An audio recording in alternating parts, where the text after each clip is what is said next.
बच्चे या जवान या बूढ़े या माए या बहनें चली गई हैं, वो दुख जो है वो हमें भी है जितना उन लोगों को है। लेकिन ये क्या वजह है कि आए दिन यहाँ पे हादसा होते रहते हैं। 40 की कैपेसिटी वाली बस में 50-60 लोग कैसे होते हैं? इसका मतलब कोई ना कोई लोग जो है चंद 50-100 या 200 के उस अपने पैसे के लिए जो है लोगों की जिंदगियों को जो है दांव पे लगाते हैं। अब हम ये कल ड्यूटी पे थे उन लोगों को सस्पेंड किया जाना चाहिए, जिन लोगों की वजह से ये एक बहुत बड़ा हादसा हुआ और कई सारे लोग जो है घर जो है वो वीरान और तबाह हो गए। कल डोडा के अंदर जैसे ही हादसा हो जाता है तो हर किसी की रूह जो है कांप जाती है, क्योंकि देश में इस तरह का बस हादसा जो है डोडा के अंदर पेश आया था। चलिए आज शाम को यहाँ पर डोडा चैम्बर ऑफ कॉमर्स के प्रेसिडेंट भी है और तमाम लोग जो है यहाँ पर इन्होंने कैंडल मार्च निकाला था उन तमाम जिन लोगों की जो है जान गई थी इस हादसे में। सर थोड़ा सा बताएं और किस तरह से देखते हैं आप ये सब चीजें। पहले आपका शुक्रिया। उसके बाद ये जो कल जो यहाँ पे एक बहुत ही दिलदोज वाकया जो हुआ असर के मुकाम पे जो हुआ, इस सब का हम सबको बहुत दुख है। तो इसी सिलसिले में हमने एक आज कैंडल मार्च रखा था बस स्टैंड से यहाँ घंटाघर तक। तो हम सबको जो है बहुत दुख है कि ये हादसा जो यहाँ पे हुआ। इसके अलावा भी यहाँ पे आए दिन जो है हादसा होते रहते हैं। तो इसकी एक वजह तो ये है कि बहुत सारी जगह जो है करप्शन का जो है बहुत बड़ा मामला जो है करप्शन का है। 200 या 100 के लिए लोग पैसे लेके गाड़ी में जिस गाड़ी में कैपेसिटी 440 बंदे की होती है उसमें 60-60 बंदे बैठते हैं। वो क्यों बैठते हैं? अगर एक गाड़ी किश्तवाड़ से लेके असर तक चलती है तो उसको रास्ते में कम से कम 6-7 जो नाके जो है क्रॉस करने पड़ते हैं। तो क्या वजह है उस गाड़ी में 50-60 या 70 बंदे चढ़ते हैं? वजह यही है कि करप्शन जो वहाँ पे ऑन ड्यूटी जो होते हैं, पुलिस कर्मी हो, ट्रैफिक कर्मी हो, जो भी हो, वो सब मुलविस हैं। इन सब के ऊपर कड़ी से कड़ी कार्रवाई होनी चाहिए। क्यों कैसे ये गाड़ियां वहां से छोड़ते हैं? ये जो एक बहुत ही शर्मनाक बात है। 200 के लिए या 100 के लिए कुछ लोग जो है अपने ज़मीर बेचते हैं और उसका नतीजा ये होता है कई सारे घरों में जो है मातम बिछता है। सर जिस तरह से लगभग 40 लोगों की जान गई है और बहुत सारे लोगों को हॉस्पिटलाइज लाया गया और बहुत सारे लोग जो है यहाँ से रेफर करके जम्मू तक जो है उनका दम भी चला जाता है, क्या कहना चाहेंगे इन सब पे? और गवर्नर साहब के लिए क्या अपील करेंगे जिन फैमिली के मेंबर जो है कल जिनकी जान गई है? एक तो ये है जो यहाँ पे जो ये रेफरल जो बना है ना, ये मुझे लगता है ये कुछ रस्म बन चुकी है। कोई भी पेशेंट आए कहीं से भी आए, हाँ भाई यहाँ पे भी तो मेडिकल कॉलेज है, यहाँ से लोग जो होते हैं उनको अक्सर जो होते हैं रेफर करते हैं। वहाँ पे क्या इतना है? यहाँ पे जो कमी है एडमिनिस्ट्रेशन को चाहिए, एलजी साहब को चाहिए, एलजी एडमिनिस्ट्रेशन को चाहिए।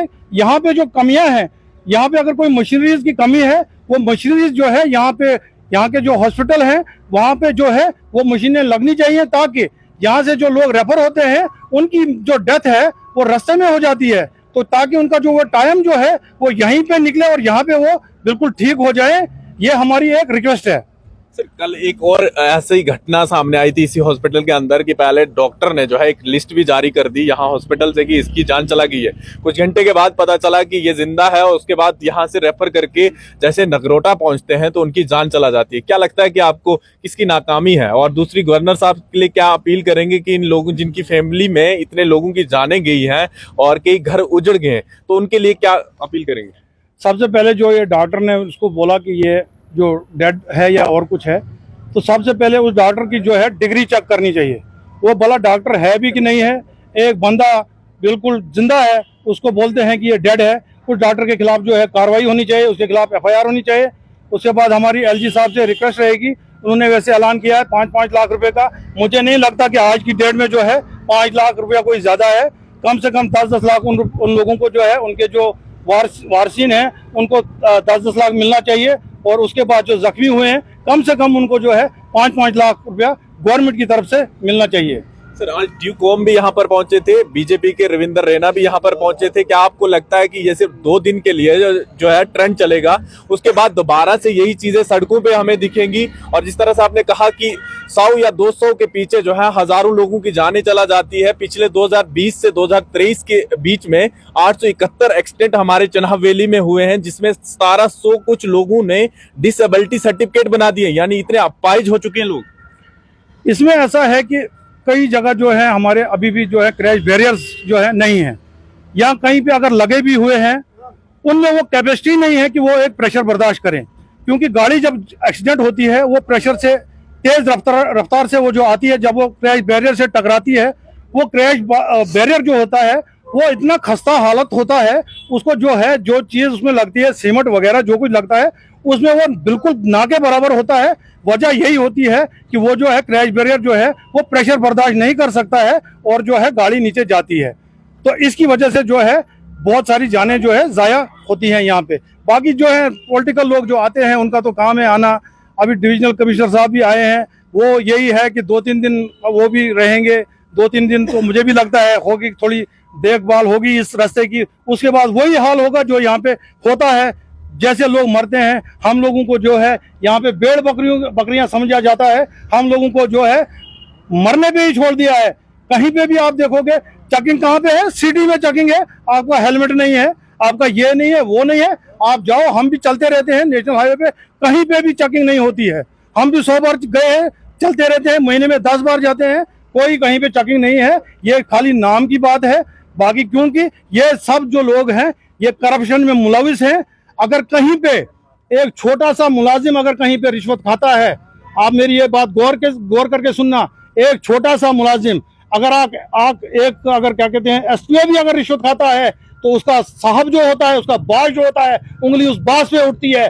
इसलिए हमारी गुजारिश है, या कोई दफ्तर में कोई पैसा खाता है उंगली उसके अफसर पे उठती है, इसलिए हमारी गुजारिश है इन लोगों पे नकेल कसी जाए। जो ये कल ड्यूटी पे थे उन लोगों को सस्पेंड किया जाना चाहिए, जिन लोगों की वजह से ये एक बहुत बड़ा हादसा हुआ और कई सारे लोग जो है घर जो है वो वीरान और तबाह हो गए।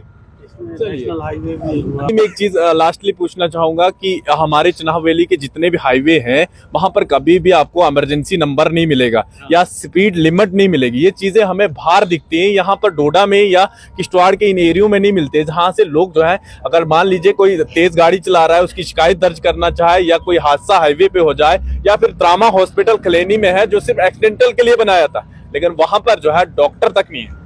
बिल्कुल आपकी बात सही है। वहाँ पे जो ट्रॉमा सेंटर जो बनाया है उधर खलेनी में वो बिल्कुल डिफंक्ट है। कोई वहाँ पे कोई आप भी देखते रहते हैं, आए दिन हादसा होते रहते हैं, तब भी फर्स्ट एड के लिए उनको यहीं पे लाना पड़ता है। वहाँ पे जो है उनको फर्स्ट एड जो नहीं मिलता है। बाकी ये जो है आपने बात की, ये जो रास्ता है हमारा, ये रास्ता एक बिल्कुल मुश्किल रास्ता है। इसको ऐसी चीजें होनी चाहिए, क्रैश बैरियर्स ऐसे लगने चाहिए जो कि गाड़ी का जो है एक प्रेशर बर्दाश्त कर सकें। बाकी यहाँ पे जो अभी आज हमने सब लोगों को तकरीबन छोटे शॉर्ट नोटिस में बुलाया था, हम सब जो भी हैं दुकानदार बरादरी यहाँ की जो है सब जो है यहाँ के जो भी एक्सीडेंट में मारे गए, हम लोग उनके साथ बिल्कुल उनके गम में जो है बिल्कुल उनके साथ हैं, उनके छाना पिछाना हम उनके साथ बिल्कुल खड़े हुए हैं। चलिए, तमाम लोग जो है डोडा के दुकानदार थे और इन्होंने कहा कि हम जो है उनकी जिस तरह लोगों ने जान गई है उन तमाम लोगों की शांति के लिए जो है हमने कैंडल मार्च रखा था, और आने वाले समय में गवर्नर साहब से अपील की है कि कम से कम उनकी फैमिली को 10 लाख और जख्मी लोगों को जो है 5 लाख मिले।